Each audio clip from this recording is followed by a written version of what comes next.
तो प्यारे विद्यार्थियों, आप सभी का बहुत बहुत स्वागत, अभिनंदन, आदाब, आभार, इस्तकबाल, खैर मकदम है कलाम एकेडमी के YouTube चैनल पर। और आज हम शिक्षा मनोविज्ञान की एक और बेहद महत्वपूर्ण कक्षा लेकर आए हैं। और तो आइए साथियों, शुरू करें आज की अंताक्षरी। आइए, पहला प्रश्न आप सभी विद्यार्थियों के लिए है और बहुत एकदम मस्ती से आराम से करते हुए चलेंगे जी अपन क्वेश्चन आंसर्स को। क्वेश्चन देखिए, बताइए क्या इसका उत्तर हो सकता है। असत्य कथन पहचानना है। मौलिक अनुसंधान और क्रियात्मक अनुसंधान के बीच में एक तरह का अंतर है ये। और जब हमने क्रियात्मक अनुसंधान की क्लास डिस्कस की थी, उसमें बहुत डिटेल में जाकर हमने इस चीज को पढ़ा था। बताइए मुझे क्या होगा इसका उत्तर।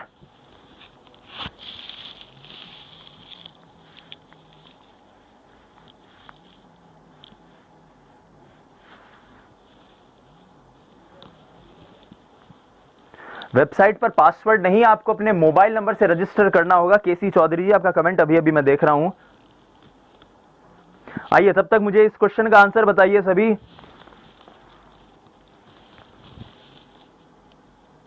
पूजा जी, इस क्वेश्चन आंसर्स के डिस्कशन के बाद हम बात करेंगे साइकोलॉजी के टॉपिक बेस्ड कोर्स की।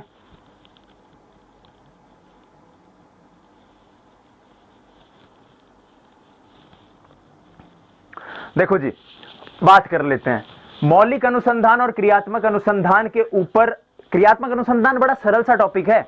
आप जब उसका पूरा इसको जैसे कहते हैं ना पोस्टमार्टम करेंगे, तो पता चलेगा कि क्रियात्मक अनुसंधान से मुश्किल से 4 से 5 तरह के सवाल बन सकते हैं।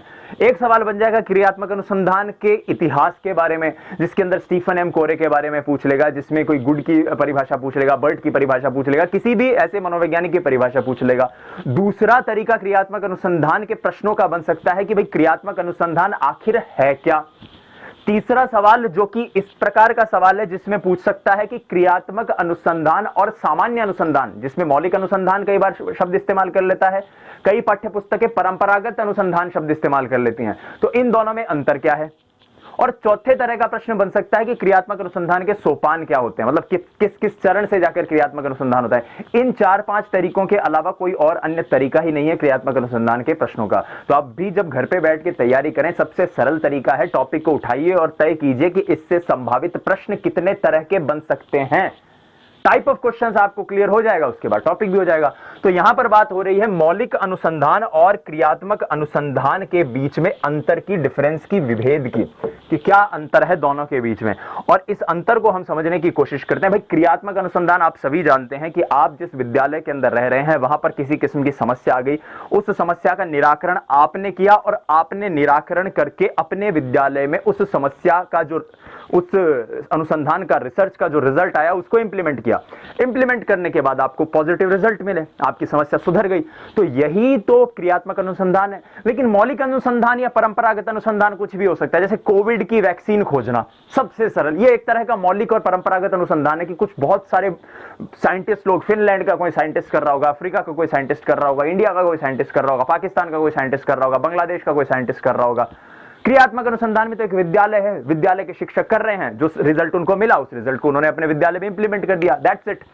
तो यहां कह रहा है कि मौलिक अनुसंधान का न्यायदर्श, अब कुछ विद्यार्थियों को न्यायदर्श शब्द समझ में नहीं आया होगा तो कंफ्यूज हो गए होंगे। भैया न्यायदर्श का मतलब होता है सैंपल स्पेस, कि जिन लोगों के ऊपर साथ में रिसर्च कर रहे हैं वो हैं कौन।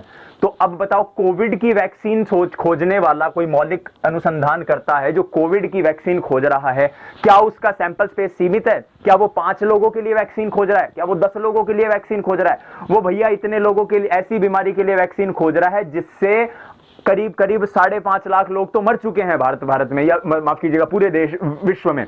तो कुछ इस प्रकार की स्थिति है। इसको जब आप डिफरेंशिएट करते हैं तो आपको यही A option he correct answer मिलता है, क्योंकि मौलिक अनुसंधान का न्यायदर्श सीमित नहीं होगा, मौलिक अनुसंधान का न्यायदर्श व्यापक होगा, जबकि क्रियात्मक अनुसंधान का न्यायदर्श वो सीमित होता है। आपका विद्यालय, विद्यालय की समस्या, भाई मेरा विद्यालय जो है वहां पर गांव के बच्चे हैं, पढ़ने नहीं आ रहे, क्यों नहीं आ रहे, तय करो, उस समस्या को रिजॉल्व करो और अपने गांव में उस विद्यालय के अंदर उसको इंप्लीमेंट करो, तो शायद हो सकता है बच्चे आने लग जाए। क्रियात्मक अनुसंधान के निष्कर्ष का सामान्यतः सामान्यीकरण नहीं किया जा सकता, बिल्कुल नहीं किया जा सकता। ये तो कथन सत्य है, असत्य पहचानने को कह रहा है। भाई मैं राजस्थान के सीकर जिले के अंदर दादिया गांव में अगर कोई विद्यालय है, उस विद्यालय के अंदर क्रियात्मक अनुसंधान कर रहा हूं, तो मेरे अनुसंधान का निष्कर्ष मैं जयपुर के किसी विद्यालय में या मणिपुर के किसी विद्यालय में कैसे इंप्लीमेंट कर सकता हूं? लेकिन कोविड जो है उसका निष्कर्ष है, कोई अगर बंगाल से अगर कोई साइंटिस्ट कोविड की दवाई खोज लेता है, वैक्सीन खोज लेता है, तो वैक्सीन फिनलैंड में भी काम आ जाएगी। तो ये तो स्टेटमेंट सही है। अनुसंधान में उपभोक्ता स्वयं अनुसंधान करता होते हैं, ये क्रियात्मक अनुसंधान का सबसे इंपॉर्टेंट स्टेटमेंट है कि जो प्रिंसिपल, टीचर्स या टीचिंग स्टाफ जो लोग हैं, जो डायरेक्टली इनडायरेक्टली एसोसिएटेड हैं उस स्कूल से या उस इंस्टीट्यूट से, वही उसके उपभोक्ता ही उसके अनुसंधान करता होते हैं। और क्रियात्मक अनुसंधान का उद्देश्य सीमित होता है, बिल्कुल सीमित होता है, क्योंकि न्याय दर्श सीमित है। इसलिए पहला क्वेश्चन है उसका आंसर ए है। ज्यादातर विद्यार्थियों ने सही जवाब दिया। सेकंड क्वेश्चन पे आइए, बताइए क्या होगा इसका आंसर।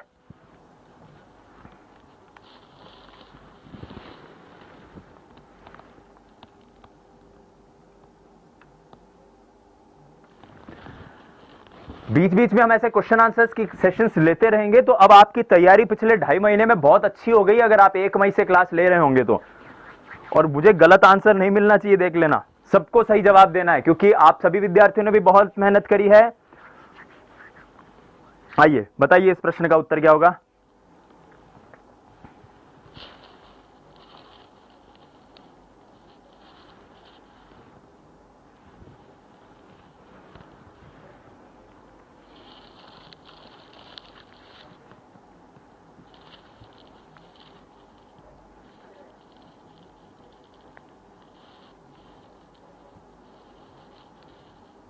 सुमित्रा चौधरी जी, टाइम कवर कैसे करें, करेंगे, इसके ऊपर डिस्कस करेंगे, चिंता मत कीजिए।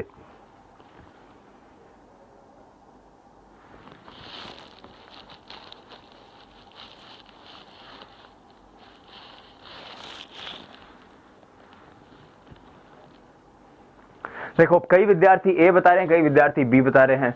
अमूमन जिन विद्यार्थियों का ये क्वेश्चन का आंसर गलत होगा या फिर गलत होता है, उसके पीछे कारण ये है कि आप नाम याद कर लेते हो।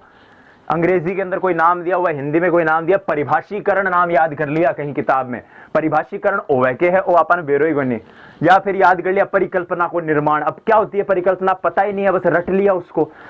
इससे सरल क्वेश्चन नहीं हो सकता, इससे सरल क्वेश्चन नहीं हो सकता कोई भी। आप सोचिए क्वेश्चन क्या पूछ रहा है। कई विद्यार्थियों को ये ध्यान नहीं है, मैंने क्लास में भी डिस्कस किया था कि सोपान आखिर है क्या, क्रमवार सजाने का मतलब क्या है। प्रश्न कह रहा है कि क्रियात्मक अनुसंधान आपको मान लीजिए करना हो, तो अब शुरू से लेकर अंत तक क्या करेंगे उसको एक एक करके डिजाइन में सजाइए। मान लो अब इसको, इस क्वेश्चन पे भूल जाओ, इस क्वेश्चन को भूल जाओ। यहां पे कोई क्वेश्चन लिखा हुआ है, इधर आओ, इधर ध्यान दो सबके सब। क्वेश्चन है, एक नई एक समस्या आपके सामने रख रहा हूं कि आप एक विद्यालय में पढ़ रहे हैं, उस विद्यालय के अंदर ग्रामीण परिवेश के, आप एक विद्यालय के शिक्षक हैं मान लीजिए, और उस विद्यालय में बच्चों को गणित समझ में नहीं आ रही है, गणित जो है वो समझ में नहीं आ रही है। अब क्या होगा, आपको बोला गया कि भाई गुरुजी बेरो पाटो गणित समझ में को नहीं आ रही, टाबरा के करशा। पहला काम क्या करोगे आप ऐसे सीधे सारे विषयों के ऊपर काम करोगे। सबसे पहले समस्या को जानोगे ना कि भाई क्या समस्या है। सबसे पहले आपको, आप एक अनुसंधान करता हो, आप एक शिक्षक हो, आपको सबसे पहले क्या बताया जाएगा, आपको सबसे पहले समस्या बताई जाएगी कि भाई ये समस्या है, तो सबसे पहले समस्या को जानना, यही करोगे। जैसे पिछली कक्षा में भी कई विद्यार्थी, सर इसके 7 सोपान हमने पढ़ रखे हैं, कोई कह सर इसके 5 सोपान पढ़ रखे हैं, कोई कह सर इसके 6 सोपान पढ़ रखे हैं। अरे डिपेंड करता है, हो सकता है किसी व्यक्ति ने उस एक पर्टिकुलर एक्शन को, एक एक्टिविटी को 2 भाग में तोड़ दिया हो, संभव है। हम देखिए किस तरह से इस सवाल को देखते हैं। समस्या को जानना सबसे पहले, सबसे पहले ये तो जानोगे कि भाई गणित नहीं आ रही, हाँ या ना। उसके बाद उस समस्या से जुड़ी हुई कौन कौन लोग उस समस्या से प्रत्यक्ष परोक्ष रूप से जुड़े हुए हैं उनको जानोगे, ठीक है। मतलब समस्या के से जुड़े हुए लोग कौन है, या यूं करें समस्या किन किन को परेशान कर रही है, तो संकटग्रस्त लोग। मैं एक जनरल भाषा में बात कर रहा हूं, खाली मैं भूल गया हूं क्रियात्मक अनुसंधान क्या है। और क्रियात्मक अनुसंधान में हमने पढ़ा भी था कि क्रियात्मक अनुसंधान करने के लिए जरूरी नहीं है कि आपका रिसर्च स्कॉलर होना हो, आप अपने स्तर पर सामान्य रूप से भी क्रियात्मक अनुसंधान कर सकते हो। अब संकटग्रस्त लोगों को पहचानना, अब समस्या से जुड़ी हुई जो परेशानियां हैं, दिक्कत हैं, उनको जाना। भाई गणित क्यों नहीं आ रही, क्या क्या कारण हो सकते हैं। भाई एक कारण हो सकता है सर टीचर का पढ़ाया हुआ समझ में नहीं आए, दूसरा कारण हो सकता है जी मारी नीत को नहीं पढ़वा की, तीसरा कारण हो सकता है जी समय नहीं मिल पा रहा गणित को तैयारी करने के लिए, चौथा कारण हो सकता है कि सर समय मिल पा रहा है, सब कुछ कर पा रहे हैं, लेकिन हम इतने सुगम्य अधिगम करता नहीं है कि चीजों को समझ ले। व्यक्तिगत विभिन्नताएं नाम की भी तो एक चीज होती है कि विद्यार्थी ऐसे हों विद्यालय में जिन जो ज्यादातर अधिगम निर्योग्यता से पीड़ित हों, हो सकता है ना डिस्कैलकुलिया के विद्यार्थी ज्यादा हों। तो ये 4 कारण हैं, इन 4 कारणों को आपने देख लिया कि ये 4 कारण हो सकते हैं, यही तो किया आपने। 4 कारण को खोज के अब आप उन 4 कारणों के लिए नेसेसरी सॉल्यूशन ले आए कि भाई अगर टीचर की पढ़ाया वो समझ में नहीं आ रहा तो एक काम करते हैं, टीचर को बदल देते हैं, या टीचर को कहते हैं भाई कुछ और तरीके से समझाओ। टींगरा की नींद को नहीं जना पाने बता दियो कि भाई यहाँ तो काम चालू को नहीं, पढ़नो तो पड़सी, चाहे आज पढ़ो चाहे काल पढ़ो। तीसरा तरीका है कि उनको कोई और तरीके से उनको समझाया जाए, गणित को कोई और बहुत रोचक बना के पढ़ाया जाए। 5वां तरीका है उनमें अगर अधिगम निर्योग्यता है तो अधिगम निर्योग्यता को तय किया जाए। तो संभावित जो सॉल्यूशन है, लिख दूं संभावित सॉल्यूशन, संभावित सॉल्यूशन हमने ढूंढ लिया। अब इन संभावित सॉल्यूशंस में से हो सकता है किसी विद्यार्थी को गणित समझ में नहीं आ रही हो, किसी विद्यार्थी की नियत नहीं हो, कोई विद्यार्थी हो सकता है टीचर का पढ़ाया हुआ समझ नहीं आ रहा हो। हर व्यक्ति के लिए जो संभावित सॉल्यूशन, उस सॉल्यूशन को आपने इंप्लीमेंट किया या नहीं किया? इंप्लीमेंटेशन लिख दूं। और छठा आपका जो रिजल्ट आ रहा है उसको, रिजल्ट को आपने चेक किया कि भाई क्या रिजल्ट रहा है। यही एक सरल तरीके का अनुसंधान है, क्रियात्मक अनुसंधान। बोलो वही है। अब इस क्वेश्चन को देख लो, क्या कह रहा है क्वेश्चन। सबसे पहले समस्या का परिभाषीकरण। परिभाषीकरण का मतलब, ये जानबूझकर ऐसा शब्द दिया था हमारी टीम ने। समस्या का परिभाषीकरण मतलब समस्या की परिभाषा को जानना, समस्या को समझना, पहला काम यही करोगे। दूसरा, क्रियात्मक परिकल्पना का निर्माण। परिकल्पना मतलब रेमेडी, सॉल्यूशन, उपकल्पनाएं, हाइपोथेसिस। टेक्निकली इसके लिए जो क्रियात्मक अनुसंधान में इंग्लिश के अंदर स्टीफन एम कॉरे ने जो शब्द इस्तेमाल किया वो है हाइपोथेसिस, HYPOTHESIS। ठीक है, हाइपोथेसिस का निर्माण करना। अब जैसे ही आपने परिकल्प, अब यहां पर हाइपोथेसिस क्या है, यहां पर हाइपोथेसिस ये है ना संभावित सॉल्यूशन, संभावित आपके जो परिणाम हो सकते हैं। उसके बाद अनुसंधान की रूपरेखा। अनुसंधान की रूपरेखा का मतलब इंप्लीमेंटेशन, कि भाई जिनको बच्चों को टीचर की समझ में नहीं आ रही उनके लिए अलग टीचर की क्लास लगवा दो, जिन बच्चों की नियत नहीं होती पढ़ने की उनको कहीं गार्डन में ले जाके पढ़ा रहे हैं, कुछ और तरीके से उनको कोई खेल खेल में पढ़ा रहे हैं चीजों को, जिन बच्चों के साथ अधिगम निर्योग्यता है उनको किस प्रकार से करना है। तो एक रूपरेखा बनाई पहले आपने कि इन बच्चों के साथ यही एक्टिविटी करनी है, और उस रूपरेखा को बाद में आपने बच्चों के ऊपर इंप्लीमेंट किया, और बाद में विश्लेषण और निष्कर्ष। तो पहला, दूसरा, तीसरा, चौथा, बताओ कौन सा ऑप्शन हो गया? ऑप्शन बी हो गया गुरुजी। बताओ सरल था या नहीं था? जो वो विद्यार्थी कमेंट करके बताओ मुझे, जो विद्यार्थी पहले गलत आंसर दे रहे थे, कि बताओ सरल था या नहीं था, बोलो हाँ या ना। था? आओ अगले क्वेश्चन पे आ जाओ फिर।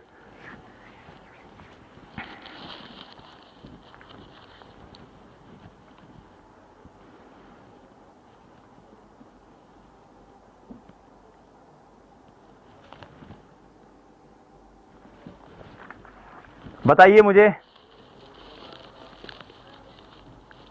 क्या होगा इस प्रश्न का उत्तर, बोलो भाई।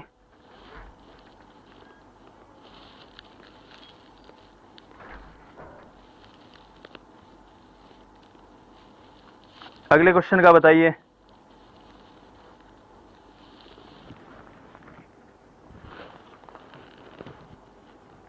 डिस्ग्राफिया की विशेषता क्या है?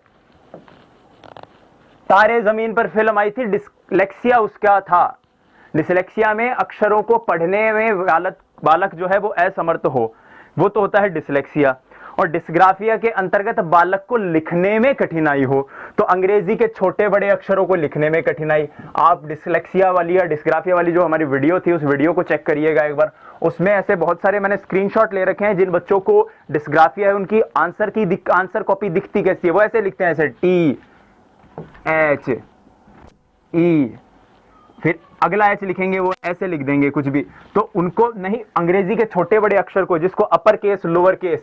अब देखिए इसके लिए एक शब्द कैपिटल लेटर स्मॉल लेटर की जगह अपर केस लोअर केस भी आ सकता है अंग्रेजी में लिखा हुआ।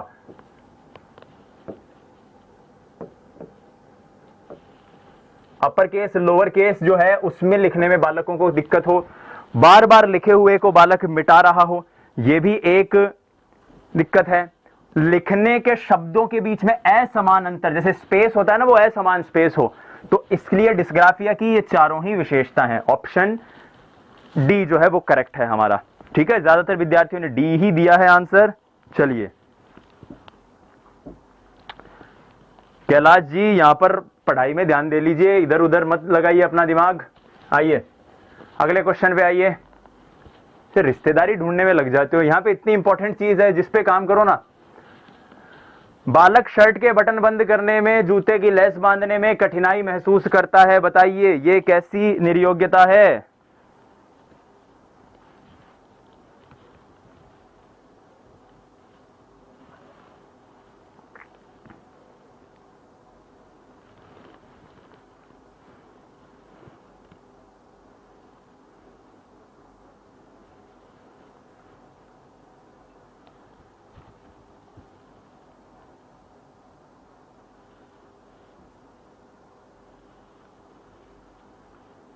अरे डी क्यों दे रहे हो इसका उत्तर? है भाई, एस्पर्जर सिंड्रोम क्या होता है? डी क्यों है भाई इसका आंसर? डी नहीं है इसका answer. My name is Khan, I am not a terrorist, याद है शाहरुख खान वाली पिक्चर?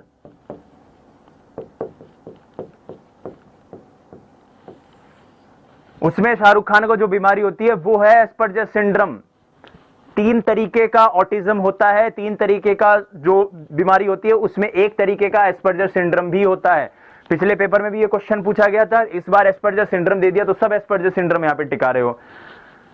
याद करो, मैंने डेनियल रेडक्लिफ का उदाहरण आप लोगों को दिया था, मैंने आपको विल स्मिथ का उदाहरण दिया था कि वो बालक जो जूतों की लेस बांधने में, सीढ़ियां चढ़ने के अंदर, शर्ट की बटन बंद करने में, या फिर अपन जैसे कई बार एक पत्थर पे पत्थर रख के नहीं चलते अपन, कई बार टायर वायर चलाते रहते हैं, या पानी भर जाता है तो पानी के बीच में बहुत सारे पत्थर रख देते हैं, एक पत्थर पे दूसरे पत्थर पे एक एक पैर रख के चलते हैं। तो इस तरह की गतिविधियां करने में एक बालक असहज हो तो इसको डिस्प्रेक्सिया कहते हैं। भूल गए क्या?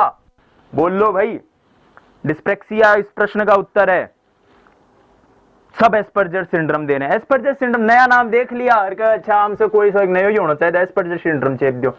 ऐसे मत करो प्यारे भाइयों, ब्लंडर कर दोगे जिंदगी के साथ, आते जाते क्वेश्चन को गलत करके आ जाओगे। आ जाओ, b is the correct answer. अगले क्वेश्चन पे आते हैं, नेक्स्ट क्वेश्चन। ध्यान अभाव अतिसक्रियता विकार, बोलो। अनिता जी डी वाला ऑटिज्म है। ऑटिज्म नाम की एक बीमारी होती है, याद है ना कि छोटे बच्चों को ऑटिज्म की बीमारी होती है जिसमें वो सोशलाइज नहीं हो पाते हैं, लोगों से ज्यादा बात नहीं कर पाते हैं, ये ऑटिज्म होती है। और ऑटिज्म का उदाहरण है एस्पर्जर सिंड्रोम। हमने जब जो टॉपिक की क्लास ली है जब इसके अंदर, उसमें हमने बहुत विस्तार से एस्पर्जर सिंड्रोम को समझा है। आइए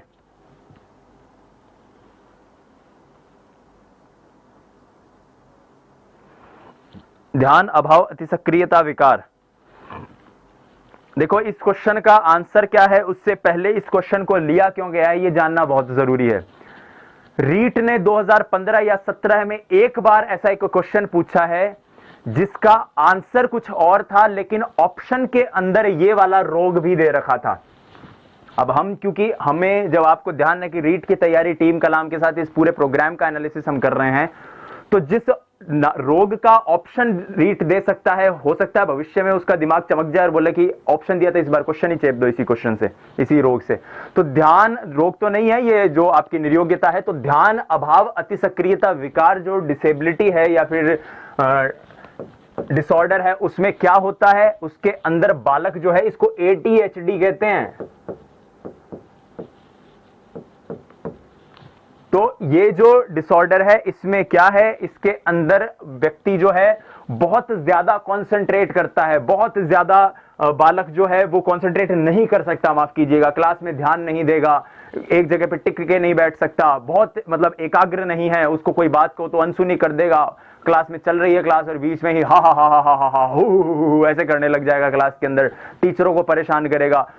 उसको कहीं पे बिठाओगे भाग के क्लास से बाहर भाग जाएगा। इस तरह की जो नर्सरी एलकेजी में कई बार विद्यार्थी इस तरह की एक्टिविटीज करते हैं, तो ये आपका एडीएचडी जो है बीमारी है, जिसको ध्यान अभाव अति सक्रियता विकार कहते हैं। ठीक है, और इसका उत्तर है उपर्युक्त सभी, उपर्युक्त सभी।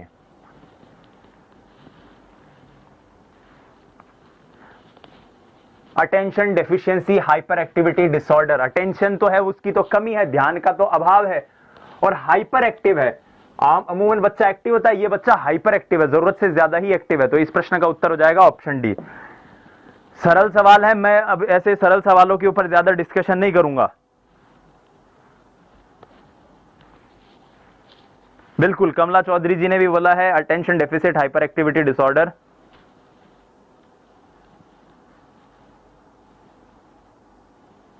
अगले क्वेश्चन पर आते हैं। इस क्वेश्चन का देखते हैं आप लोग क्या जवाब देते हो, क्योंकि इसमें दो ऑप्शन बहुत क्लोज रखे गए हैं। अब यहां पर ऐसे क्वेश्चनों के आंसर सही दोगे ना तो रीट के अंदर सिलेक्शन है, क्योंकि सरल क्वेश्चन तो सभी बता देंगे।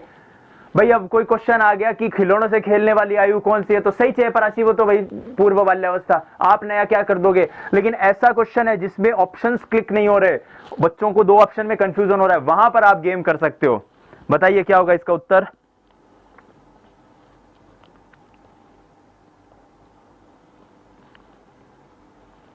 अरे बोलो,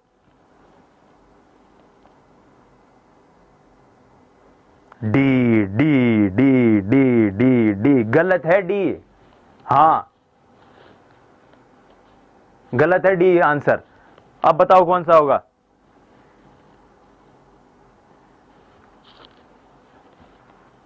प्रोजेक्शन, अच्छा प्रोजेक्शन लिखने लग गए हो।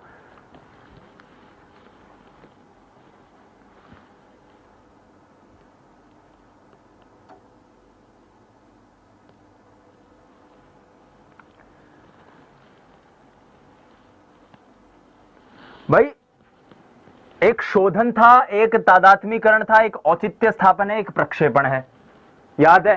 शोधन का मतलब, इस क्वेश्चन को पहले इस क्वेश्चन को देख लेते हैं कि देरी से पहुंचने पर एक बालक स्वयं को दोष न देकर घड़ी को दोष देता है, तो अपने अध्यापक कहता है कि घड़ी सुस्त चल रही थी सर। ये कौन सी युक्ति है। तो शोधन तो होता है सब्लिमेशन, कि काम प्रवृत्ति एक बालक में है लेकिन उसने अपनी एनर्जी को चैनलाइज कर दिया कहीं पे और। प्रेम से कोई हारा हुआ व्यक्ति है जिसको प्रेम नहीं मिल पाया और अब वो फौजी बन गया। लक्ष्य फिल्म देखी है ऋतिक रोशन की, है, लड़की दो भगा देती है, बोले यार तू क्या मेरा होगा, तू अपने आप का ही नहीं, तेरे को तेरे करियर की चिंता नहीं है, मैं तेरे से प्यार करूं, तेरे से ब्याह कर छू भगट से। फिर बोला भाई अब मना देश के लिए क्यों करना, छोरी छोड़ भागी। तो ये है आपका शोधन, सब्लिमेशन जिसको कहते हैं। समझ गए, ऐसे याद कर लो, चीजें रट लो, सरल सा कॉन्सेप्ट है। अब आते हैं तादात्मीकरण पे। तादात्मीकरण आप सभी ने किया होगा। मान लो अभी तो सीकर के अंदर हेलमेट लगाने का भी वो पूरा सरकार ने निर्देश दे दिया है, निर्देश का पालन हमें करना नहीं है, बिना हेलमेट चलना है। बाई चांस जो हमारे पुलिस विभाग के जो कर्मचारी हैं वो अगर अपनी ड्यूटी करते हुए आपको पकड़ ले तो आप क्या करोगे, लो बात करो एक बार, थान बेरो को मैं कौन हूं। तो आपकी खुद की तो कोई आइडेंटिटी है नहीं, किसी और व्यक्ति से फोन पे बात करवा रहे हो। तो ये तादात्मीकरण है कि आपने अपनी आइडेंटिटी किसी और से डिस्क्लोज कर दी। खुद मान लो रीट के अंदर हो सकता है संभावना हो, मान लो किसी विद्यार्थी का नहीं हुआ लेकिन उसके बड़े भाई साहब ने रीट में टॉप किया हो, तो कोई बोले भाई तुम क्या करते हो, बोले मेरा छोड़, मेरे भाई साहब को देख रीट टॉप करी उन्होंने। तो ये तादात्मीकरण है। अब औचित्य स्थापन और प्रक्षेपण, इसमें कंफ्यूजन हुआ होगा ज्यादातर विद्यार्थियों को कि प्रक्षेपण और औचित्य स्थापन क्या। तो सबसे पहले तो इस क्वेश्चन का आंसर देखते हैं। इस क्वेश्चन का आंसर है प्यारे विद्यार्थियों औचित्य स्थापन। औचित्य स्थापन में क्या होता है कि कोई बालक एक ऐसी युक्ति निकाले जिसके जरिए वो ये कहे कि भाई अब मेरा दोष नहीं है, एक सरल सा रास्ता निकाले, भाई मैं तो अपना काम सही कर रहा हूं, ये एक कारण था परिस्थितिवश जिस कारण मेरा गलत हुआ। तो ये औचित्य स्थापन है कि भाई मैं तो सही, मैं तो मेरे टाइम पर ही आ रहा था, मेरी जो घड़ी है वो गलत हो गई, इस घड़ी के कारण मुझे पता ही नहीं चला कि भाई कब 8:30 बज गए, मैं तो उसी टाइम उठा, सब कुछ देखा, पर वो घड़ी आज चली स्लो रही थी। तो ये आपका औचित्य स्थापन है। ये औचित्य स्थापन होता है आपका, जिसको हम कहते हैं रैशनलाइजेशन, ये औचित्य स्थापन है। अब आते हैं प्रक्षेपण पे। प्रक्षेपण जिसको प्रोजेक्शन कहते हैं। तो आप बोलोगे कि सर प्रोजेक्शन क्या होता है। प्रोजेक्शन होती है वो चीज जो आप करते हो। रीट में क्यों फेल हो गया जी, मैं फेल को नहीं, पेपर ही कल्ड हो, सही फेल होगा। मतलब आपने कह सीधा एक तरह से एक और वो निकाल दी, एक और युक्ति निकाल दी, जिसको आप कह रहे हो आपने अपना दोष किसी और पर थोप दिया। ये प्रक्षेपण बहुत सरल सा अंतर है इन दोनों के अंदर, और इस अंतर को समझिए। पहली में आपने दोष नहीं दिया है किसी को, आपने अपना काम किया है और कहा है कि ये काम हुआ ही इसी तरीके से है। और प्रक्षेपण के अंदर तो आपने कहा कि हम सभी अपना काम सही से कर रहे हैं, लेकिन परिस्थितियां ही दोषी है। रीट में फेल इसलिए हो रहे हैं क्योंकि भाई पेपर जो है ना वो बनता ही इतना टफ है कि कोई क्लियर ही नहीं कर पाता, तो मैं तो कैसे क्लियर कर लेता। तो इस तरह से आपने जो दोष दिया, तो ये होती है आपकी प्रोजेक्शन टेक्निक, इसको प्रक्षेपण कहते हैं। इस क्वेश्चन का आंसर है ऑप्शन सी, औचित्य स्थापन। आइए अगले क्वेश्चन पे आते हैं। हवाई महल बनाना, इस प्रक्रिया को क्या कहते हैं? बताइए। क्या आवाज नहीं आ रही? चेक, आवाज आ रही है? यहां तो सारा कुछ सिस्टम सही है।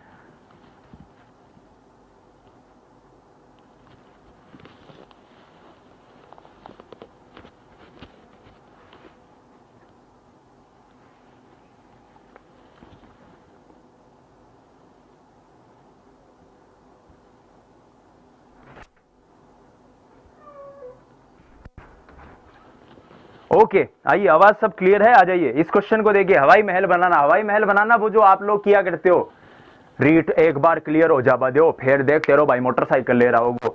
अरे मोटरसाइकिल लाना से रीट क्लियर को नहीं हो, रीट क्लियर करवाता ही पढ़नो पड़सी। तो दिवा स्वप्न क्या है? फैंटेसी जिसको कहते हैं, डे ड्रीमिंग जिसको कहते हैं। तो दिवा स्वप्न वो चीज है। पलायन, प्रतिगमन, तादात्म्य, ये हमने तादात्म्यकरण तो अभी हमने देखा था कि आपने किसी और के साथ अपने आप को आइडेंटिफाई कर लिया। प्रतिगमन, रिग्रेशन, जिसमें व्यक्ति पीछे की ओर चलता है, एक बड़े व्यक्ति बालक का जो है पीछे छोटे बच्चे को देख के अपने घर में और उसकी जैसे एक्टिविटी करना।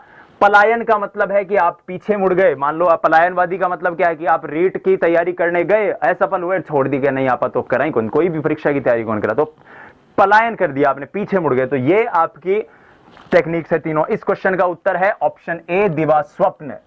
ठीक है, फैंटेसी या डे ड्रीमिंग जिसको कहते हैं। सुसमायोजित व्यक्ति की विशेषता होती है प्रॉपरली एडजस्टेड।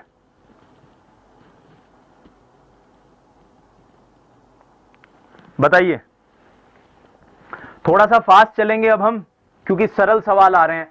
भाई सुसमायोजित व्यक्ति की विशेषता क्या है? सामाजिकता की भावना से भरा हुआ होता है, बिल्कुल होता है। आदर्श चरित्र वाला होता है, बिल्कुल होता है। संवेगात्मक रूप से संतुलित होता है, बिल्कुल होता है। तो उत्तर क्या हो जाएगा इसका? सर जी, उपर्युक्त सभी, सारे आंसर सही हैं। अगले क्वेश्चन पर आते हैं। विद्यार्थियों के सर्वतोन्मुखी विकास के लिए विद्यालय में किसके द्वारा समस्याओं का अध्ययन करते हैं?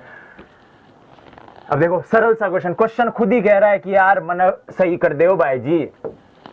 सर्वतोन्मुखी विकास के लिए कौन सी तरीके से हम समस्याओं का अध्ययन करते हैं? एक ही तरीका समझा जी हमने तो, क्रियात्मक अनुसंधान। ऑप्शन सी, हाँ या ना बोलो, कितना सरल है। क्रियात्मक अनुसंधान का प्रथम सोपान क्या है? अब देखो, फिर वही सोपान पे हमने बहुत अच्छे से डिस्कस किया है। बता दो इसका उत्तर क्या होगा? परिकल्पना बनाओगे, कारण ढूंढोगे, निष्कर्ष निकालोगे, या सबसे पहले समस्या को देखोगे कि भैया एक्चुअली बच्चों को दिक्कत क्या आ रही है? बोलो।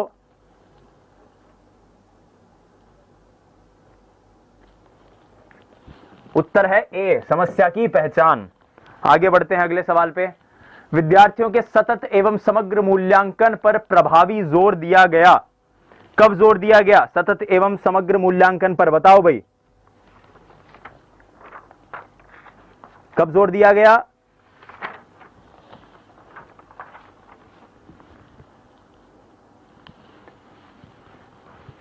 सतत एवं समग्र मूल्यांकन की 1 मई को 2 मई को कुछ क्लासेस हुई थी, आपके सर ने बहुत अच्छे से क्लासेस ली हैं। पहली क्लास जो हुई थी 1 मई को, तब सतत एवं समग्र मूल्यांकन को अच्छे से डिस्कस किया था। इस क्वेश्चन का आंसर है राष्ट्रीय शिक्षा नीति 1986। उसमें बहुत विस्तार से सर ने बताया है ये चीज, वो क्लासेस जरूर देखिएगा। अभिरुचि है, अभिवृत्ति है, उपलब्धि है, या फिर जेंडर है, लिंग है, ये कौन सी विभिन्नताएं हैं? बताओ। आंतरिक विभिन्नताएं हैं, सामाजिक विभिन्नताएं हैं, वैयक्तिक विभिन्नताएं हैं, या चारित्रिक विभिन्नताएं हैं? बता दो, सरल सा क्वेश्चन है। क्या होगा इसका उत्तर? वैयक्तिक विभिन्नताएं, ऑप्शन सी। अब देखो, पहले इतने टफ क्वेश्चन आ रहे थे, अब कितने सरल क्वेश्चन आ रहे हैं। भाई कोई की अभिरुचि है, अभिधान है, उसका एटीट्यूड है, उसका अटेंशन है, उसका जो एप्टीट्यूड है, वो किस किस तरह चीज को लेकर उसके अंदर रुचि है, वो किस, या उपलब्धि उसकी, अब परफॉर्मेंस देख लीजिए, अचीवमेंट देख लीजिए, या फिर उसका जेंडर देख लीजिए, ये उसकी इंडिविजुअल डिफरेंशिएशन ही है ना, इसलिए इस प्रश्न का उत्तर ऑप्शन सी है। आगे बढ़ जाते हैं। विद्यार्थियों में वैयक्तिक विभिन्नता को संबोधित करने के लिए एक विद्यालय किस प्रकार का सहयोग उपलब्ध करवा सकता है? किस प्रकार का सहयोग उपलब्ध करवा सकता है, बताओ मुझे, क्या होगा इस क्वेश्चन का आंसर?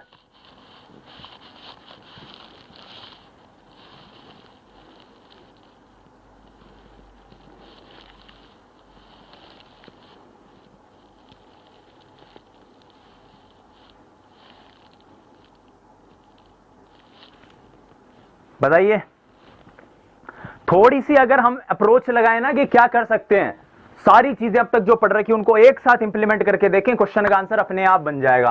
क्या कह रहा है कि व्यक्तिक विभिन्नता, व्यक्तिक विभिन्नता का मतलब बच्चे अलग अलग तरह के हैं विद्यालय में, अब उनको आपको एड्रेस करना है, तो उसके लिए क्या करोगे? पहला तरीका बताया है कि सभी शिक्षार्थियों के लिए समान स्तर की पाठ्यचर्या का अनुभव, सब बच्चों को एक जैसा पढ़ा दो ना भाई। जब विभिन्नता की बात हो रही है तो सैन एक डोल को क्या पढ़ाशो? बाल केंद्रित पाठ्यचर्या का, स्टूडेंट सेंटर्ड कैरिकुलम का पालन किया जाए और विद्यार्थियों को सीखने के अनेक अवसर, अनेक मतलब मल्टीपल तरीके, जो किताब से पढ़ सकता है उसे किताब से पढ़ाओ, जो रट के पढ़े उसे रट के पढ़ाओ, जो समझ के पढ़े उसे समझ के पढ़ाओ, जिसे लग रहा है कि मैं क्लास में नहीं पढ़ा मुझे बाहर जाके पढ़ाओ, तो उसको बाहर ग्राउंड में ले जाके टीचर पढ़ा रहे हैं। हर संभव उसके लिए कुछ इंप्लीमेंट करना। और एक है शिक्षार्थियों में वैयक्तिक विभिन्नता को समाप्त करने के लिए हर संभव उपाय करना। ये सी क्यों नहीं होगा, इसके ऊपर चर्चा करेंगे। बाकी सारे ऑप्शन तो एक जैसे हैं, सभी चेप के आ जाओगे इसको, बाकी क्वेश्चन के ऑप्शंस को। तो धीमी गति से सीखने वाले विद्यार्थियों को विशेष विद्यालय में भेजना। भाई कोई विद्यार्थी सही से नहीं पढ़ पा रहा, उसको भगा दिया क्लास से, बोले तू जा, तू कहीं और पढ़, हमारे स्कूल में तेरी जरूरत नहीं है, तो ये तो वैसे गलत हो गया। मुझे बताओ सी क्यों नहीं होगा इसका उत्तर, इसके ऊपर डिस्कशन करते हैं। आज का डिस्कशन इस बात पे होगा कि सी क्यों नहीं हो सकता, इस क्वेश्चन का आंसर बी ही क्यों होगा, बताओ।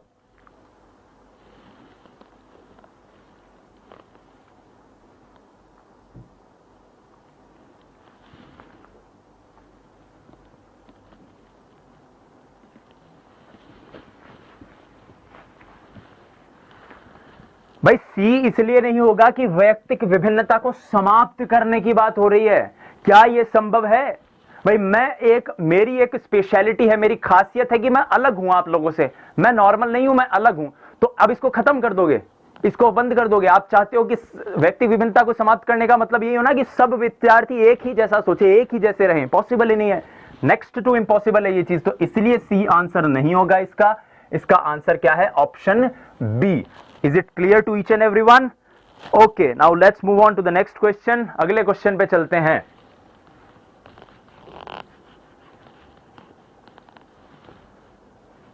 प्रतिभाशाली बालकों की पहचान, बताइए इस क्वेश्चन का क्या होगा? निष्पादन परीक्षण द्वारा कठिन मानी जाती है, इसका उपर्युक्त कारण?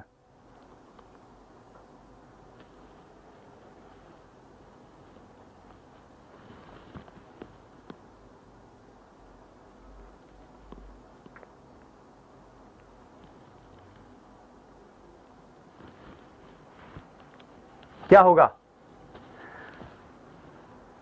भाई? बुद्धि लब्धि और निष्पादन में कोई संबंध नहीं है, पॉसिबल ही नहीं है। जिसकी बुद्धि लब्धि अच्छी होगी संभवतः है उसका एक माना जाता है कि निष्पादन अच्छा होगा, परफॉर्मेंस अच्छी आएगी। निष्पादन मापन बहुत कठिन है। कठिन है क्या?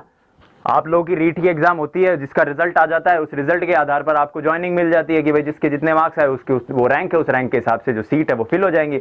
आसान है ना? 10वीं 12वीं बोर्ड, हमारे देश का तो एजुकेशन सिस्टम ही निष्पादन मापन पर चल रहा है सारा। जिसके 90% आए हैं वो इंटेलिजेंट है, जिसके 50 60 70 80% आए हैं वो फर्जी है। तो ये तो निष्पादन परफॉर्मेंस है, तो ये तो पॉसिबल ही नहीं है। निष्पादन मापन तो ईजी है।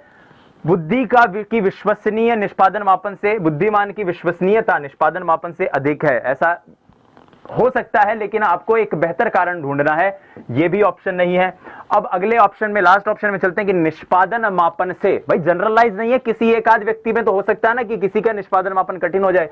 किसी के कुछ बच्चे ऐसे होते हैं ना कि सर हमें आता तो सब कुछ है, क्लास में गलत करके आ जाते हैं। या आप कहो कि रीट के अंदर सर सारी अच्छे से मेहनत करी थी, ओएमआर गलत भर के आ गया था मैं जब 2017 की रीट हुई थी। आप में से कुछ विद्यार्थी ऐसे मुझे मिले हैं, बताते रहते हैं। तो अब उनकी परफॉर्मेंस जो है उसके आधार पर निर्णय नहीं लिया जा सकता ना कि वो इंटेलिजेंट है या नहीं है। लेकिन यहां पर कह रहे हैं कि निष्पादन मापन से पढ़ाई में पिछड़े हुए विद्यार्थी को नहीं पहचान सकते। ये ऑप्शन वही बात कह रहा है जो अभी अभी हमने कही कि जरूरी नहीं है किसी व्यक्ति का निष्पादन, निष्पादन मतलब परफॉर्मेंस खराब हो, इसका मतलब वो बालक भी पिछड़ा हुआ हो। आप रीट के अंदर हो सकता है कोई विद्यार्थी क्वेश्चन इसलिए नहीं कर पाया क्योंकि टाइम नहीं मिला, कोई विद्यार्थी इसलिए नहीं कर पाया क्योंकि सब कुछ आता था, ओएमआर गलत भर के आ गया। कोई विद्यार्थी कहे कि सर मेरा देखो पहला अटेम्प्ट था, घर पे इतना मुझे प्रेशर कर दिया गया कि पता नहीं इस बार नहीं सेलेक्ट होऊंगा तो क्या होगा, मैं इतना प्रेशर में भर गया कि मैं वहां पे जाके बहुत घबरा गया और मैं गलत करके आ गया। तो निष्पादन मापन से यह नहीं तय किया जा सकता कि उस बालक का परफॉर्मेंस अगर पुअर है, गलत है, तो इसका मतलब वो बालक भी पिछड़ा हुआ है। इसलिए इस क्वेश्चन का आंसर है ऑप्शन ए। अगले क्वेश्चन पे आते हैं। एक बालक जो गणित के अतिरिक्त अन्य विषयों में सामान्य है जबकि गणित में बहुत निम्न उपलब्धि रखता है, ऐसे बालक को किस श्रेणी में रखोगे? देखो सभी विषयों में वो सामान्य है, यह क्लियर कर दिया पहले ही उन्होंने, तो मंद बुद्धि नहीं होगा और औसत इसलिए नहीं हो सकता क्योंकि सब में एक जैसा नहीं है ना, गणित में थोड़ी सी कमजोर है परफॉर्मेंस। मनस्ताप भी नहीं होगा, तो क्या होगा वो बालक होगा जी पिछड़ा हुआ बालक। कैसा बालक होगा? पिछड़ा हुआ बालक। ठीक है, पिछड़े हुए विद्यार्थी, क्योंकि एक सब्जेक्ट उसमें पीछे पिछड़ रहा है, लैग कर रहा है उसके अंदर, उसमें परफॉर्म अच्छा करेगा, उसके अंदर अच्छी तैयारी करेगा और बेटर इंप्रूव करेगा। आप विद्यार्थियों के साथ भी यही होता है ना कि सर बाकी सब टॉपिक में तो ठीक है, मनोविज्ञान ही समझ में को नहीं आओ मारे, तो नहीं तो कद का ही रीड क्लियर कर लेता। तो वही चीज है, तो बाकी में इट्स गुड, अच्छी परफॉर्मेंस है, एक टॉपिक में नहीं है, उसको हम इस बार इंप्रूव कर लेंगे और अच्छा से रिजल्ट लेके आएंगे। अगले क्वेश्चन पे आइए। विशेष आवश्यकता वाले बच्चों को पढ़ाने के लिए निम्न में से कौन सी व्यूह रचना अधिक उपयुक्त है? इस टॉपिक को मैं क्वेश्चन में भी डिस्कस कर चुका हूं, इस टॉपिक को मापन मूल्यांकन के अंतर्गत भी हमने डिस्कस किया है और ये बहुत बार पूछा भी गया है। इस तरह का सवाल सीटेट के अंदर या स्टेट एट्स के अंदर ये क्वेश्चन पूछा गया, तो इसको मैं बिल्कुल भी नहीं बताने वाला, इसका आंसर बताऊंगा, रीजन नहीं बताऊंगा, क्योंकि बहुत बार डिस्कस किया है और मैं उम्मीद करता हूं आप सभी विद्यार्थी सही जवाब देंगे इसका। मैं देखना चाहता हूं सभी विद्यार्थी सही जवाब देंगे इस क्वेश्चन का।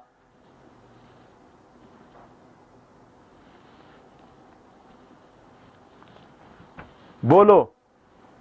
हाँ बिल्कुल करेक्ट आंसर, सबके सही आंसर आ रहे हैं, एक भी गलत आंसर मुझे नहीं मिलना चाहिए। रूपा राम जी गड़बड़ कर रहे हो, ऐसे थोड़ी काम चलेगा। डिस्कस किया है हमने इस क्वेश्चन को यार, ऐसे मूड खराब मत करो ऐसे, ये गलत है। पीयर ट्यूटरिंग हमने पढ़ा था ना, सहपाठियों द्वारा अनुशिक्षण अनुदेशन, पीयर ट्यूटरिंग याद है?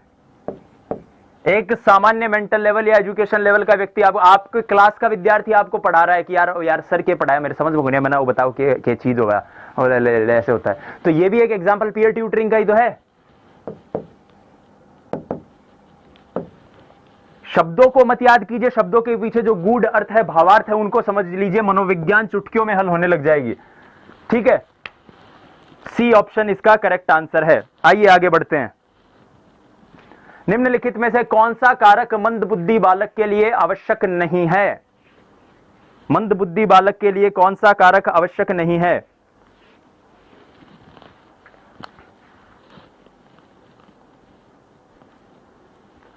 भाई मंद बुद्धि बालक में क्या क्या ऐसी चीज है जो मंद बुद्धि बालक में नहीं हो सकती?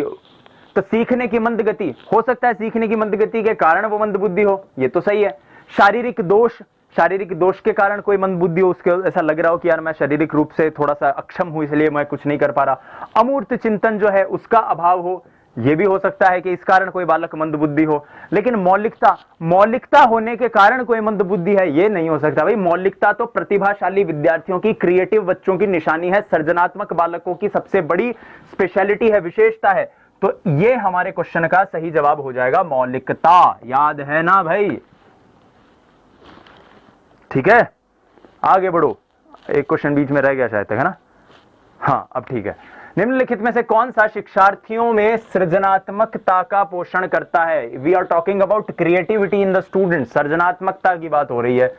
बताओ क्या होगा इस प्रश्न का उत्तर?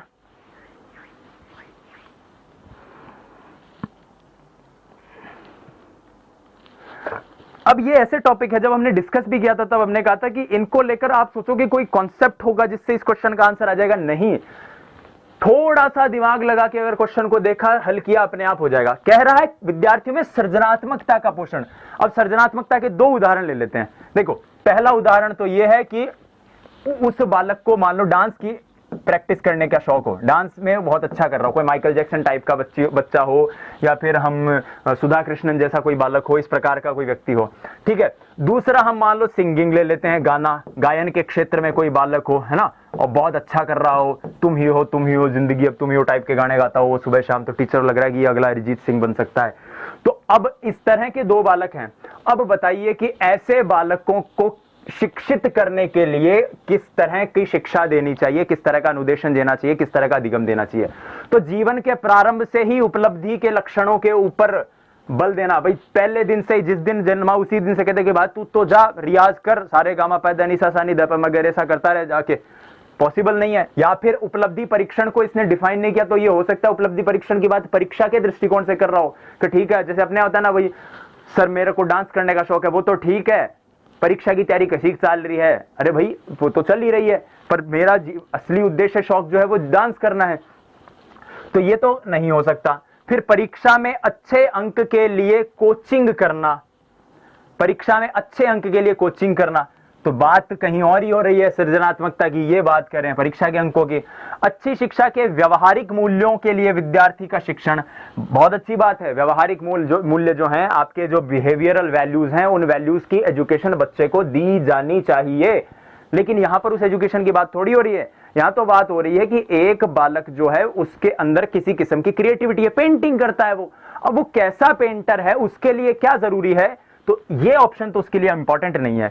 लेकिन डी ऑप्शन कुछ कुछ हद तक मुझे वही बात कह रहा है, क्या कह रहा है कि प्रत्येक शिक्षार्थी की अंतर्जात प्रतिभा, इन्नेट बॉर्न टैलेंट जो है, एक वर्ड आएगा हिंदी में, अगर अंग्रेजी में गड़बड़ मत कर देना, इन्नेट टैलेंट कहते हैं इसको, अंतर्जातीय या अंतर्जात किस्म की जो प्रतिभाएं हैं, बहुत बार टर्मिनोलॉजी यूज होती है साइकोलॉजी के अंदर, ये इन्नेट टैलेंट जो उसके अंदर है या बॉर्न टैलेंट जो है, ठीक है, वो जो चीज है वो उसे पोषित करने के लिए प्रश्न के अवसर उपलब्ध करवाने चाहिए। जैसे कोई बालक कहे कि यार ये माइकल जैक्सन कौन है, मतलब उसने कहीं सुन लिया, तो वो उसे बताया जाए। वो कहे जावा वोकीज क्या है, तो जावा वोकीज के बारे में उसे बताया जाए। तो इस तरह की जो चीजें हैं ये आपके इन्नेट टैलेंट के अंतर्गत आती हैं। तो इस क्वेश्चन का आंसर हो जाएगा ऑप्शन डी। ठीक है, क्लियर है। आइए आगे बढ़ते हैं अगले क्वेश्चन पे। अगला क्वेश्चन देखिए, निम्नलिखित में से कौन सा कथन सही नहीं है, सही नहीं है, ये क्वेश्चन कह रहा है। बताओ कौन सा सही नहीं है। चार ऑप्शन है आपके पास में।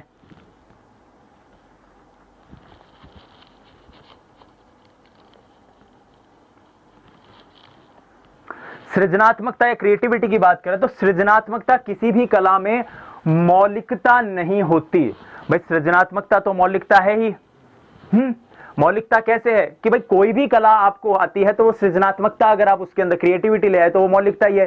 जैसे एक उदाहरण से बात करें, जैसे एक बार किसी व्यक्ति से पूछा गया कि 1 से लेकर 100 तक तेज गिनती गिन के दिखाओ, तो बोले 1 2 3 4 5 6 7 8 9 10 11 12 13 14 15 16 17 18 19 20। दूसरे व्यक्ति से कहा कि भाई तू हिंदी में इंग्लिश में सुना, तो 1 2 3 4 5 6 7 8 9 10 11 12 13 14 15 16 17 18 19 20। अब कोई सृजनात्मक बालक हो, क्रिएटिव चाइल्ड हो, मौलिक हो, वो बोले मैं तो दोनों एक साथ सुनाऊंगा, 1 2 3 4 5 6 7 8 9 10 11 12 13 14 15 16 17 18 19 20 21 22 23 24 25 26 27 28 29 30 31 32 33 34 35 36 37 38 39 40 41 42, इस तरह से वो आगे बढ़ जाए बातों को बताते हुए। तो किसी भी काम में अगर आप यूनिक चीज कर दो, अलग कर दो, वो आपकी मौलिकता है सृजनात्मकता की। तो ये तो सही कथन है भाई। सृजनात्मकता के लिए चिंतन आवश्यक नहीं है। देखो बहुत सरल, यहां पे क्वेश्चन का आंसर टिका हुआ है। सृजनात्मकता के लिए चिंतन, आपने कुछ सोचा अलग करने का, और वही चिंतन की बात हो रही है, तो चिंतन आवश्यक नहीं है। नहीं भाई, चिंतन तो आवश्यक है। इसलिए इस क्वेश्चन का आंसर हो जाएगा ऑप्शन बी। इस क्वेश्चन का आंसर क्या हो जाएगा? Option B. क्लियर है? ठीक है। सृजनशीलता किसी किए गए काम का एक नया परिणाम होती है, बिल्कुल नया परिणाम होती है। और सृजनशीलता में समाज या किसी समूह के लिए उपयोगिता होनी चाहिए, बिल्कुल होनी चाहिए। तो आंसर क्या हो गया इस क्वेश्चन का?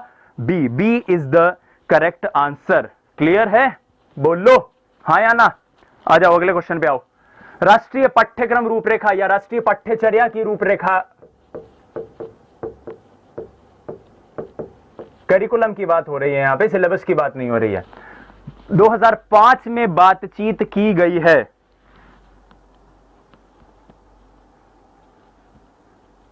बताओ, पाठ्यचर्या की रूपरेखा में ज्ञान स्थायी है वह दिया जाता है।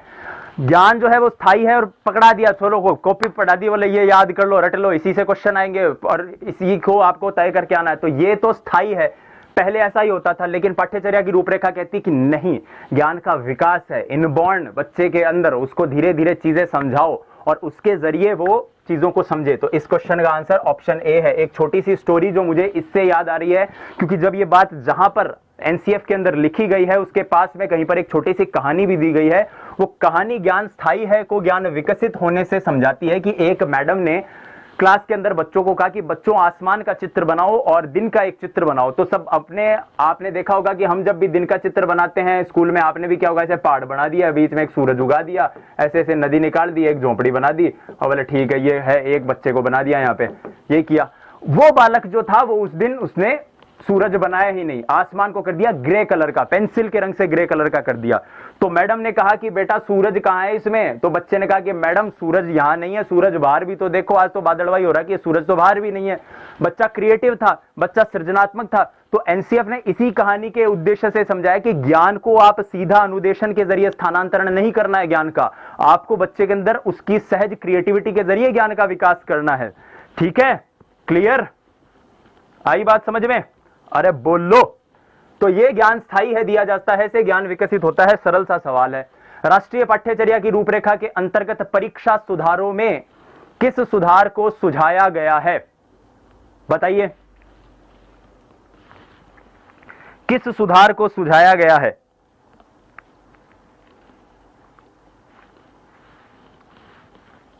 अब सुझाए तो कुछ कुछ हद तक ये सारे ही गए हैं, आप देखिए जब हम बात करें तो। लेकिन सतत, निरंतर एवं व्यापक मूल्यांकन, ओपन बुक एग्जाम की भी बात करता है भाई राष्ट्रीय पाठ्यचर्या की रूपरेखा तो, लेकिन सतत एवं व्यापक मूल्यांकन के अंतर्गत ये सारी चीजें आ गई। ये एक अम्ब्रेला टर्म है, ये इसके अंतर्गत सारी बातें आ गई जो आपका सीसीई जो है। तो इसलिए इस प्रश्न का आंसर हो जाएगा ऑप्शन बी। अगले क्वेश्चन पे आइए। नैदानिक परीक्षण का मुख्य उद्देश्य है, देखो दो वर्ड होते हैं, एक उपचार होता है, एक निदान होता है। मैं फिर कह रहा हूं, मापन मूल्यांकन की बहुत अच्छी कक्षाएं प्लेलिस्ट में जाइएगा, बहुत अच्छे से सर ने समझाया है। आपके मापन मूल्यांकन के 90% डाउट उन क्वेश्चन उन क्लासेस से क्लियर हो जाएंगे। तो उनको जरूर समय निकाल के, जिन बच्चों ने नहीं देखी है मापन मूल्यांकन की, वो क्लास देखना। उपचारात्मक नैदानिक परीक्षण के ऊपर बहुत शानदार पढ़ाया सर ने, तो उन क्लासेस से आप उनको क्लियर कर सकते हो। जो विद्यार्थियों को लग रहा है कि ये क्या चीज होती है, तो दो चीज है, एक नैदानिक और एक उपचारात्मक। उपचारात्मक का मतलब होता है कि आप किसी चीज का क्योर, आप किसी चीज का जो उपचार है उसका ट्रीटमेंट कर रहे हो। जबकि निदान शब्द जिसको हम अमूमन ट्रीटमेंट के रूप में यूज कर लेते हैं, निदान जिसका अर्थ होता है डायग्नोस। डायग्नोस का मतलब होता है सिर्फ पता लगाना, पता लगाना चीजों का। डायग्नोस का मतलब होता है पता लगाना। तो नैदानिक परीक्षण का अभिप्राय क्या होगा? निदान शब्द का ही मतलब होता है पता लगाना। अब देख लो, इस पता लगाना इस पूरे ऑप्शन में कहां लिखा हुआ है। निदान शब्द का मतलब ही, अर्थ ही हिंदी के अंदर पता लगाना होता है। हरदेव वाहरी की हिंदी की डिक्शनरी है, चेक कर लेना चाहो तो उसमें जाके। सी ऑप्शन है पता लगाना, इसका उत्तर है कि अकादमिक कठिनाइयों का पता लगाना। उपचारात्मक शिक्षण एक अलग चीज है। अगले क्वेश्चन पे आते हैं। मूल्यांकन प्रक्रिया के 3 महत्वपूर्ण बिंदु हैं। सरलतम सवाल मूल्यांकन के ऊपर, और ज्यादातर विद्यार्थी इसका सही जवाब देंगे। बताओ क्या होगा? Option A is the correct answer. उद्देश्य, अधिगम अनुभव और मूल्यांकन के उपकरण, ये मूल्यांकन के जो 3 महत्वपूर्ण बिंदु हैं वो हैं। मेरे ख्याल से आप सभी विद्यार्थियों को ये क्लियर हो गया होगा। अगले क्वेश्चन पे आते हैं। गतिक कौशल में अधिगम निर्योग्यता कहलाती है। गतिक कौशल की बात कर रहा है, मोटर स्किल्स की बात कर रहा है। किस स्किल की बात कर रहा है? मोटर स्किल की। मोटर स्किल से मुझे याद आता है कि एप्लीकेशन पर अभी जो क्लासेस चल रही हैं आप सभी विद्यार्थियों की, जिनमें से आप कुछ विद्यार्थी जुड़े हुए हैं, तो हमने अभी कुछ ही दिनों पहले हमने मोटर स्किल पढ़ी थी। हमने 2 तरह के गतिक कौशल पढ़े थे, एक फाइन मोटर स्किल, एक था आपका ग्रॉस मोटर स्किल। एक सूक्ष्म गतिक कौशल, एक आपका स्थूल गतिक कौशल। तो मोटर स्किल में अगर प्रॉब्लम है तो डिसलेक्सिया नहीं होगा, डिस्कैल्कुलिया नहीं होगा, डिस्फेजिया नहीं होगा, क्या होगा? डिस्प्रैक्सिया। बात करी थी ना सीढ़ियां चढ़ने में, या ये तो सीढ़ियां चढ़ना तो आपकी ग्रॉस मोटर स्किल हो गई। और आपका पेंसिल पकड़ने में, शर्ट का बटन बंद करने में, जूतों की लेस बांधने में, ये आपकी फाइन मोटर स्किल हो गई। बहुबुद्धि सिद्धांत के संदर्भ में एयरफोर्स पायलट बनने के लिए निम्न में से कौन सी बुद्धि की आवश्यकता है? 2 क्वेश्चन पूछ रहा हूं मैं। सबसे पहले तो मुझे बताइए बहुबुद्धि सिद्धांत के जनक कौन है, और दूसरा क्वेश्चन है, जितनी देर में मैं आंसर बताऊं उतनी देर में मुझे कमेंट मिलने चाहिए आप लोगों के। और दूसरा है कि बहुबुद्धि सिद्धांत के कितने प्रकार की बुद्धियां दे दी गई हैं, बताओ। ठीक है, बताइए जल्दी से।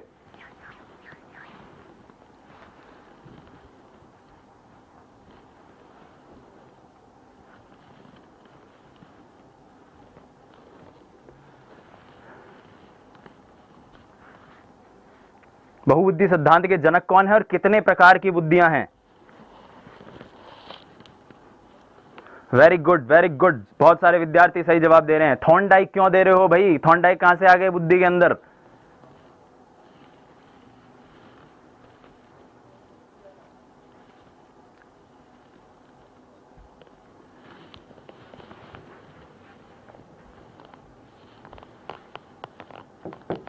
हार्वर्ड गार्डनर, याद है ना?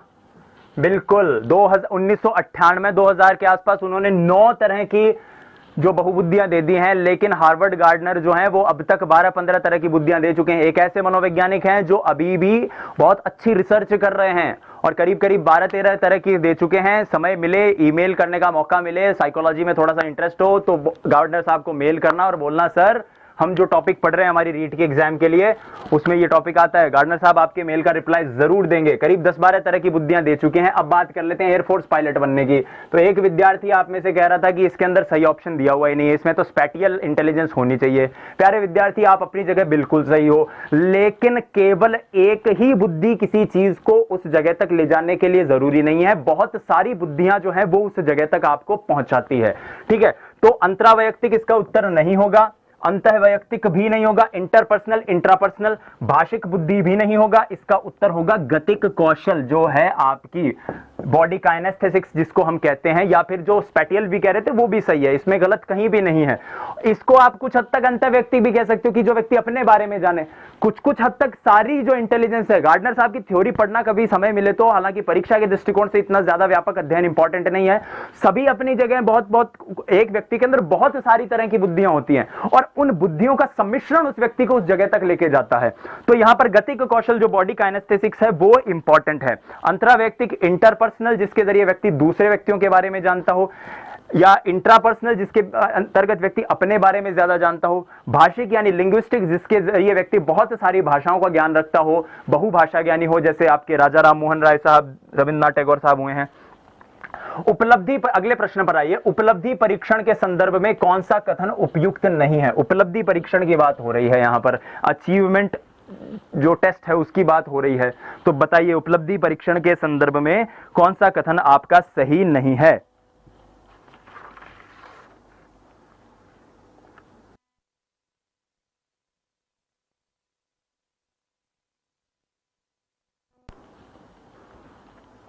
बताइए।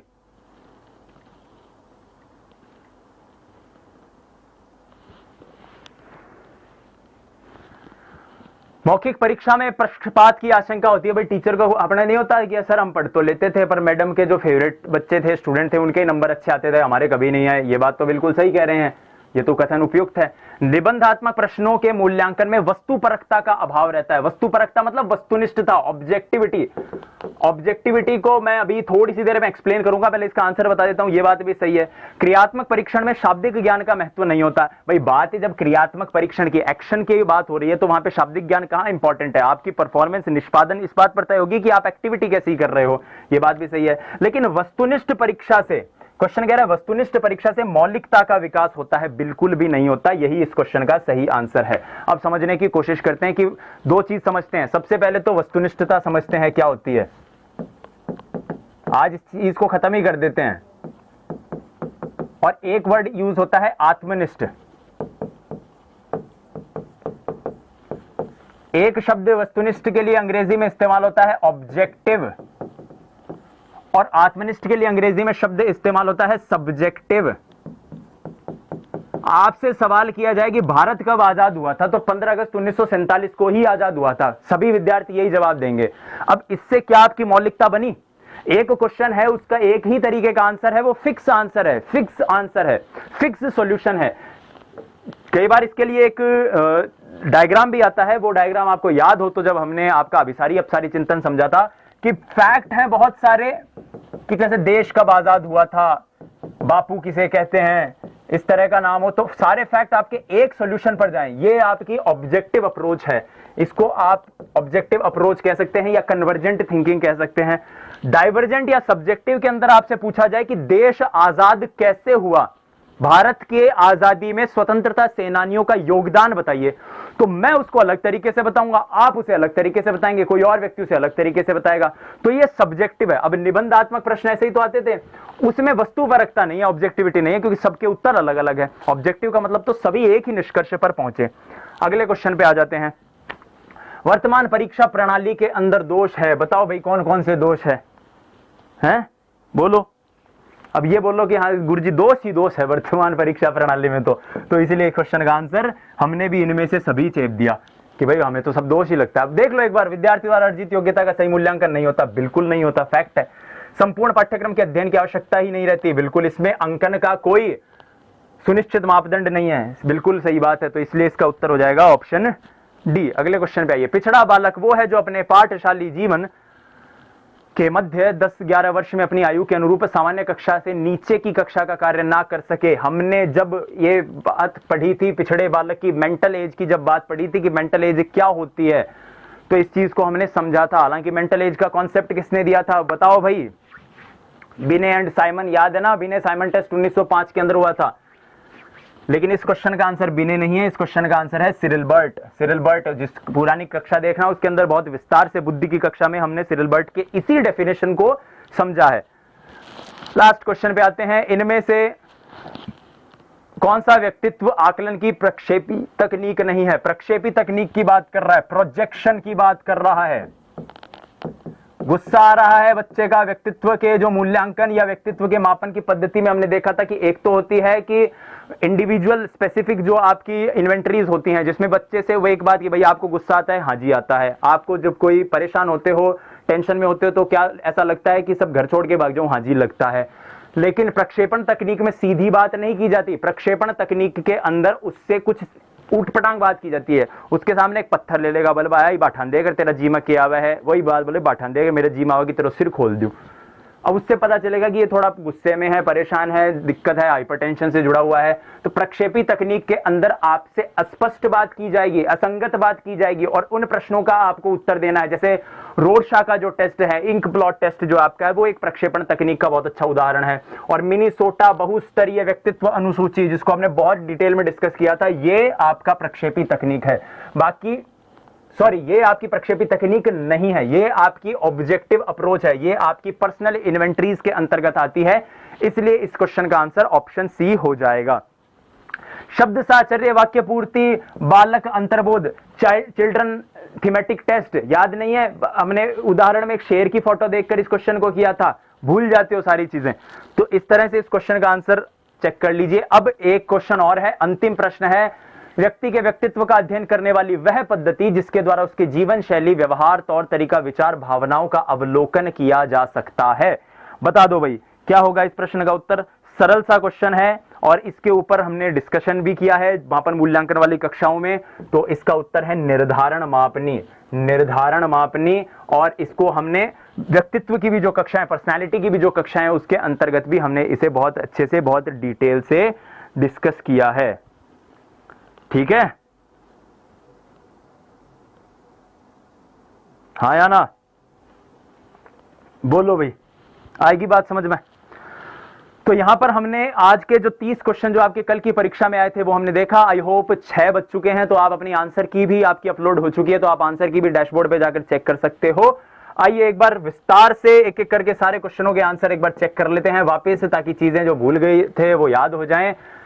पहला क्वेश्चन था असत्य कथन, तो हमने देखा था मौलिक अनुसंधान जो है उसका न्यायदर्श जो है सीमित नहीं होता, व्यापक होता है। फिर हमने क्रियात्मक अनुसंधान के सोपान समझाए थे कि कैसे समस्या को समझते हैं, उसके बाद कहते हैं डिस्ग्राफिया मतलब लिखने में कठिनाई, शर्ट के बटन डिस्प्रेक्सिया, उसके बाद हमने ध्यान अभाव ADHD attention deficit hyper activity disorder को हमने समझा था, तो उपर्युक्त सभी। उसके बाद हमने देरी से पहुंचने वाली जो स्थिति थी उसका औचित्य स्थापन उत्तर था। हवाई महल, दिवा स्वप्न, फैंटेसी या डे ड्रीमिंग, सुसमायोजित व्यक्ति में सभी चीजें होंगी। सर्वतोन्मुखी जो स्थिति के लिए क्रियात्मक अनुसंधान इंपॉर्टेंट होता है, क्रियात्मक अनुसंधान में सबसे पहले आपको समस्या को जानना है। सतत समग्र मूल्यांकन में 1986 की जो राष्ट्रीय शिक्षा नीति थी उस पर जोर दिया गया, और ये वैयक्तिक भिन्नता की पहचान है, अभिरुचि, अभिवृद्धि, उपलब्धि इत्यादि। बाल केंद्रित पाठ्यचर्या होनी चाहिए ताकि बालक को सीखने की मदद मिल सके अगर उसमें वैयक्तिक विभिन्नताएं हैं। निष्पदन मापन यानी कि परफॉर्मेंस जो आपका टेस्ट है उसके जरिए प्रतिभाशाली विद्यार्थी को या पिछड़े हुए बालक को नहीं पहचान सकते, अलग नहीं कर सकते। गणित में कोई बच्चा कमजोर है तो पिछड़ा हुआ बालक है। उसके बाद हमने देखा था अधिकतर बच्चों को सम्मिलित करते हुए क्लास में चर्चा करना, किसकी व्यूह रचना की बात हुई थी, प्रिय ट्यूटरिंग। उसके बाद हमने देखा था मंदबुद्धि बालक में मौलिकता जरूरी नहीं है। फिर हमने देखा था कि सृजनात्मकता का पोषण किसके जरिए होता है, तो इन्नेट टैलेंट जो है उसको पहचानिए और उसके अनुरूप उस बालक का अधिगम होना चाहिए।